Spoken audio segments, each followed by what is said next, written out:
How to fix kernel32.dll. Error when installing Discord on Windows 10? Here are some tips that would help fix kernel32.dll. Error when installing Discord on Windows 10. 1. Update your Windows. 2.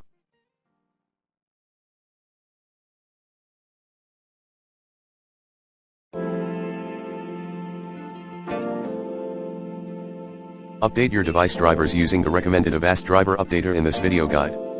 3. Run malware scan using the recommended Avast internet security in this video guide.